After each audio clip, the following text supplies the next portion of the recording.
I'm Telly from Hooks and Hammocks, and tonight I'm going to show you how I make my pasta fagioli with a twist. Due to a sensitive digestive system, I don't use the traditional Italian sausage. I use 1 pound of grass-fed beef, 93% lean, and I use a half a pound of ground turkey breakfast sausage. Also, we'll be adding the traditional carrots, celery, and onions, which I have already chopped. We'll also be using oregano, basil, and thyme for some of our seasonings. Tomato sauce. I also use the petite diced tomatoes. I use cannella beans and also kidney beans. Fagioli does mean bean, so it is a type of a vegetable stew with beans. So let's get started. I'm gonna start with going ahead and browning our meat. And while you're browning your meat, since it is traditionally a lot leaner, since you are using a very lean hamburger and also the turkey sausage, you don't have much fat. So I would suggest using a tablespoon of olive oil to help brown your meat. And then any excess liquid that you have from as soon as all your meat is completely browned, I would go ahead and drain that off, because then you are going to add your vegetables, which we will be using 3 stalks of chopped celery, 3 whole carrots chopped as thick or as thin as you would like, and then also 1 very small onion or half of a medium onion. And then you have seasonings that you will also be adding, but you'll be doing all of that separately from your meat. Your meat will be added in later. Looks like our meat is almost completely brown. So in a few more minutes, we will be able to drain this and we will be setting this aside. Okay, it looks like all of our meat has now browned. So this is to the point where we are going to drain off the excess liquid.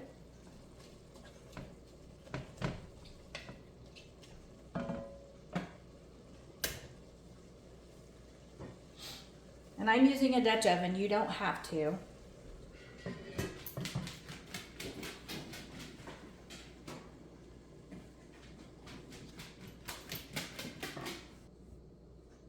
Okay, we are going to take the meat out and set it off to the side. I've got a bowl already waiting.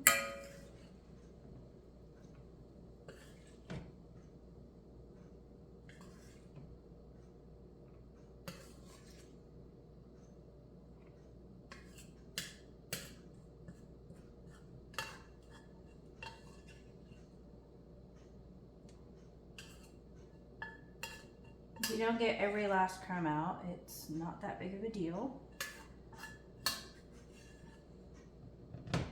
All right, so now with our meat set aside, that will be put back in later. We are going to go ahead and I will add a little bit more of olive oil, about a half a teaspoon.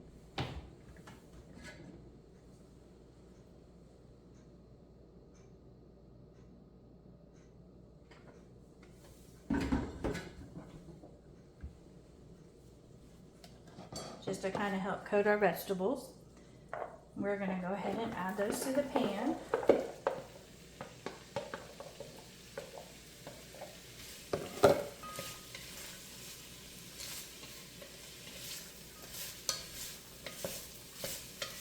And we'll kind of stir and saute these for about 15 minutes till they're a little bit tender. Okay, our vegetables seem to be pretty tender now. So at this point, we will go ahead and start adding in our seasonings, as well as 2 cups of chicken broth, which you can use a vegetable broth if you don't care for the chicken broth. But in this recipe, I will be using 2 cups of chicken broth. So I will go ahead and add that now. Just add it in slowly.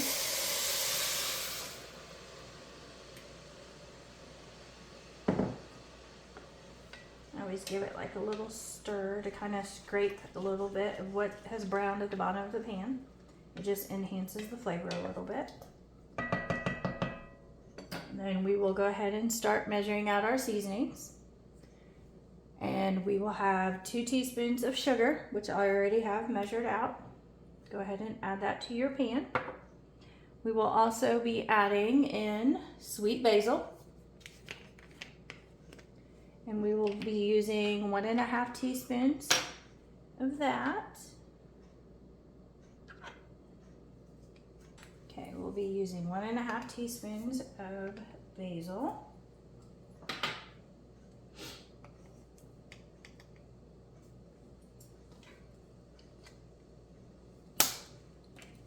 We will also be using 3/4 teaspoon of thyme.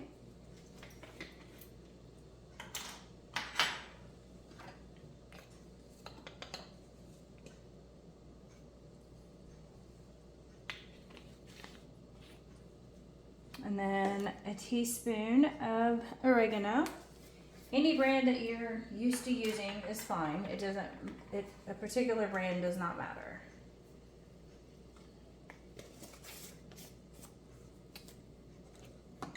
And then we will give that a little bit of a stir. And those seasonings that I used are dry ingredients. We will also be adding in a tablespoon of minced garlic. The one I'm using is minced garlic and water.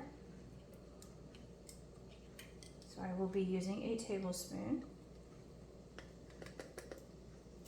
So that goes into the pot.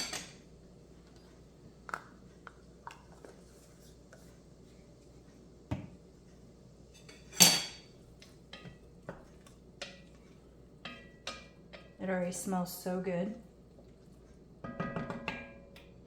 Then we'll go ahead and add a can of kidney beans and a can of cannelli beans.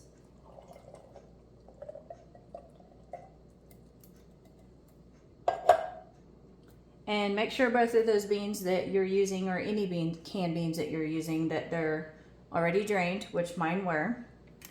And then I will be adding in a can of petite diced tomatoes. Do not drain the juice off. And then you will be using a couple 8-ounce cans of tomato sauce.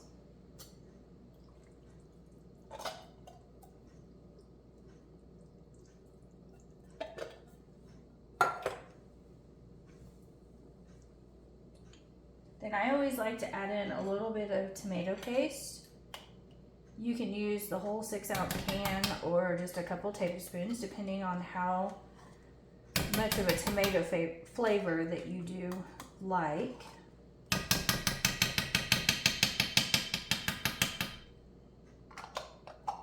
I use about 3/4 of it. And we'll give that a little stir to get everything mixed in really nice. It's nice and colorful. And if you don't like a lot of tomato flavor, you don't have to use tomato paste. You can use 3 cans of tomato sauce, because I know the tomato paste does have a very thick tomato flavor. So this recipe is pretty versatile.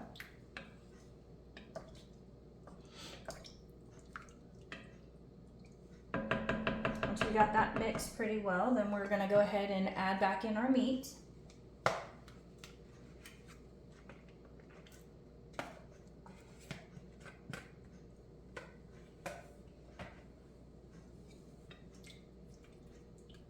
It is a pretty thick and hearty soup, as you can tell.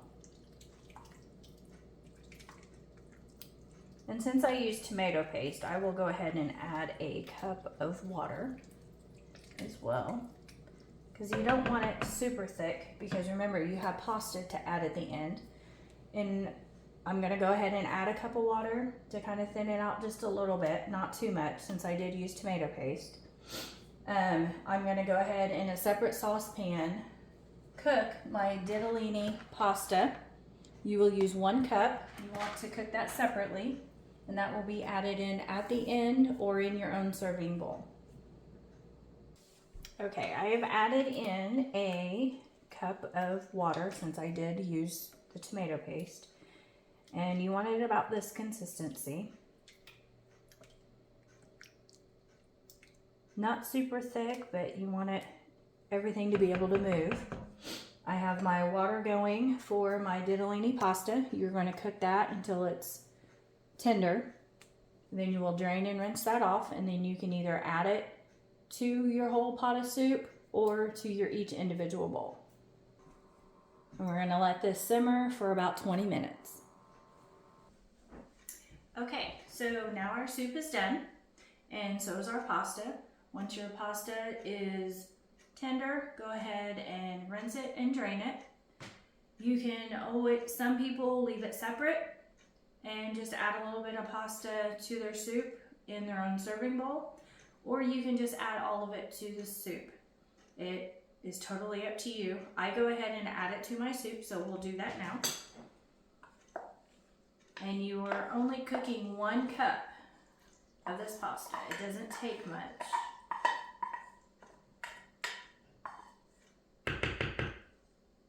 And you're gonna stir that all together.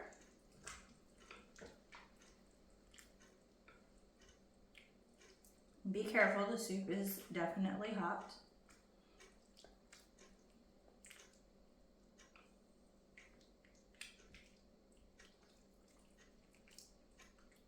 Okay, and now it is ready to eat. Once it cools down a little bit, you don't want to burn yourself, but I will go ahead and scoop out some so that you are able to see.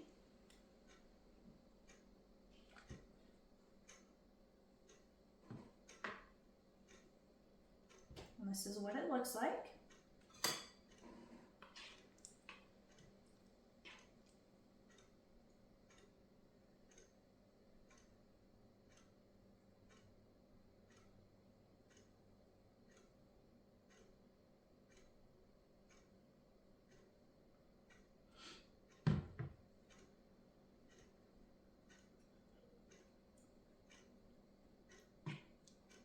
Very, very good. You can serve this with any kind of Italian bread, or even grilled cheese sandwiches work very well alongside it as well. Or you can just eat it just like this, like I am getting ready to do. It is absolutely amazing. I hope you enjoyed this video, and if you would, subscribe, like, and please leave me a comment. And as always, thank you for watching, and until next time, we'll see you later.